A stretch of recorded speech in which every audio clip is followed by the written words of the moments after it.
முதல் வாசகம். ஆண்டவர் ஆபிரகாமுடன் உடன்படிக்கை செய்தார்.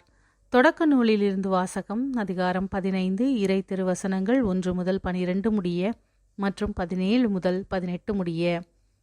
அந்நாள்களில் ஆண்டவரின் வாக்கு ஆபிரகாமுக்கு ஒரு காட்சி வழியாக வந்து அறிவித்தது. ஆபிரகாம், அஞ்சாதே, நான் உனக்கு கேடயமாக இருப்பேன், உனக்கு பெரும் கைமாறு கிடைக்கும். அப்பொழுது ஆபிரகாம், என் தலைவராகிய ஆண்டவரே, எனக்கு என்னதான் தருவீர்? எனக்கோ குழந்தையே இல்லை. தமஸ்கு நகர் எலிசேயதான் எனக்கு பின் என் இல்லத்திற்கு உரிமை மகன் ஆகப் போகிறான். நீர் எனக்கு குழந்தை ஒன்றும் தராததால் என் வீட்டு அடிமை மகன் எனக்கு பின் உரிமையாளன் ஆகப் போகிறான் என்றார். அதற்கு மறுமொழியாக, இவன் உனக்கு பின் உரிமையாளன் ஆக மாட்டான், ஆனால் உனக்கு பிறப்பவனே உனக்கு பின் உரிமையாளன் ஆவான் என்று ஆபிரகாமுக்கு ஆண்டவரின் வாக்கு அருளப்பட்டது.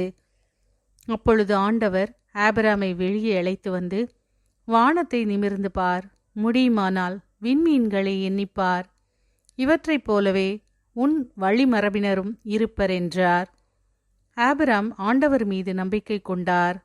அதை ஆண்டவர் அவருக்கு நீதியாக கருதினார். ஆண்டவர் ஆபிரகாமிடம், இந்நாட்டை உனக்கு உரிமை சொத்தாக அளிக்க உன்னை கல்தேயரின் ஊர் என்ற நகரிலிருந்து இங்கு அழைத்து வந்த ஆண்டவர் நானே என்றார். அதற்கு ஆபிரகாம், என் தலைவராகிய ஆண்டவரே, இதை நான் உரிமையாக்கிக் கொள்வேன் என்பதை எப்படி தெரிந்து கொள்வேன் என்றார். ஆண்டவர் ஆபிரகாமிடம், 3 வயதுள்ள இளம் பசு, 3 வயதுள்ள வெள்ளாடு, 3 வயதுள்ள செம்மறியாடு, ஒரு காட்டுப்புறா, ஒரு மாடப்புறா ஆகியவற்றை என்னிடம் கொண்டு வா என்றார். ஆபிரகாம் இவற்றையெல்லாம் அவரிடம் கொண்டு வந்து அவைகளை 2 கூறுகளாக வெட்டி ஒவ்வொரு பகுதியையும் அதற்கு இணையான பகுதிக்கு எதிரெதிரே வைத்தார். ஆனால் பறவைகளை அவர் வெட்டவில்லை. துண்டித்த உடல்களை பறவைகள் தின்ன வந்த பொழுது ஆபிரகாம் அவற்றை விரட்டிவிட்டார். கதிரவன் மறையும் நேரத்தில் ஆபிரகாமுக்கு ஆழ்ந்த உறக்கம் வந்தது. அச்சுறுத்தும் காரிருள் அவரை சூழ்ந்தது. கதிரவன் மறைந்ததும் இருள் படர்ந்தது. அப்பொழுது புகைந்து கொண்டிருந்த தீச்சட்டி ஒன்றும் எரிந்து கொண்டிருந்த தீப்பந்தம் ஒன்றும் அந்த கூறுகளுக்கிடையே சென்றன.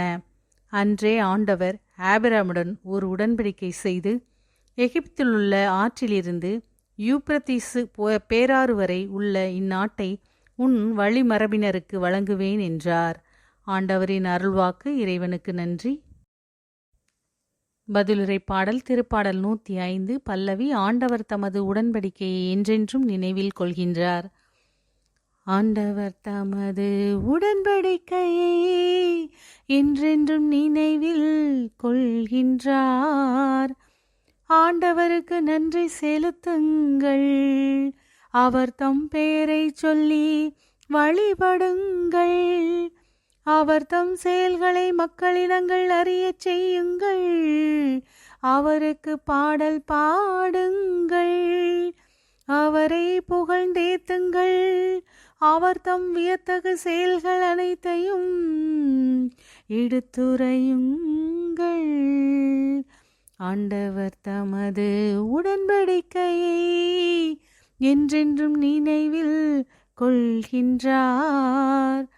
அவர் தம் திருப்பெயரை மாட்சிப்படுத்துங்கள். ஆண்டவரை தேடுவோரின் இதயம் அக்களிப்பதாக. ஆண்டவரையும் அவரது ஆற்றலையும் தேடுங்கள். அவரது திருமுகத்தை இடையராது நாடுங்கள்.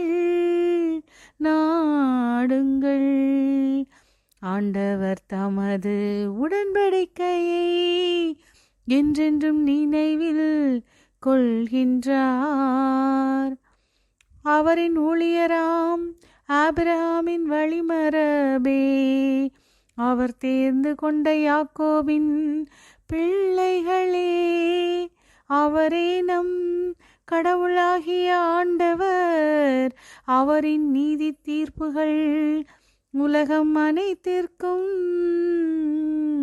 உரியன. ஆண்டவர் தமது உடன்படிக்கையை என்றென்றும் நினைவில் கொள்கின்றார். அவர் தமது உடன்படிக்கையை என்றென்றும் நினைவில் கொள்கின்றார். 1000 தலைமுறைக்கென தாமளித்த வாக்குறுதியை நினைவு கூர்கின்றார். ஆபிரகாமுடன் தாம் செய்து கொண்ட உடன்படிக்கையும் ஈசாக்குக்கு தாம் ஆணையிட்டு கூறியதையும் அவர் நினைவில் கொண்டுள்ளார். ஆண்டவர் தமது உடன்படிக்கையை என்றென்றும் நினைவில் கொள்கின்றார். நற்செய்தி வாசகம். போலி இறைவாக்கினர்களை அவர்களுடைய செயல்களை கொண்டே இனங்கண்டு கொள்வீர்கள். மத்தேயு எழுதிய தூய நற்செய்தியிலிருந்து வாசகம். அதிகாரம் 7, இறை திருவசனங்கள் 15 முதல் 20 முடிய. அக்காலத்தில் இயேசு தம் சீடரை நோக்கி கூறியது: போலி இறைவாக்கினரை குறித்து எச்சரிக்கையாயிருங்கள். ஆட்டுத்தோலை போர்த்தி கொண்டு உங்களிடம் வருகின்றனர், ஆனால் உள்ளேயோ அவர்கள் கொள்ளையிட்டு தின்னும் ஓநாய்கள். அவர்களின் செயல்களை கொண்டே அவர்கள் யாரென்று அறிந்து கொள்வீர்கள். முட்செடிகளில் திராட்சை பழங்களையோ முட்பூண்டுகளில் அத்திப்பழங்களையோ பறிக்க முடியுமா? நல்ல மரமெல்லாம் நல்ல கனிகளை கொடுக்கும், கெட்ட மரம் நச்சுக்கனிகளை கொடுக்கும். நல்ல மரம் நச்சுக்கனிகளை கொடுக்க இயலாது, கெட்ட மரமும் நல்ல கனிகளை கொடுக்க இயலாது. நல்ல கனி கொடாத மரங்கள் எல்லாம் வெட்டப்பட்டு நெருப்பில் எறியப்படும். இவ்வாறு போலி இறைவாக்கினர் யாரென அவர்களுடைய செயல்களை கொண்டே இனங்கண்டு கொள்வீர்கள். ஆண்டவரின் அருள்வாக்கு.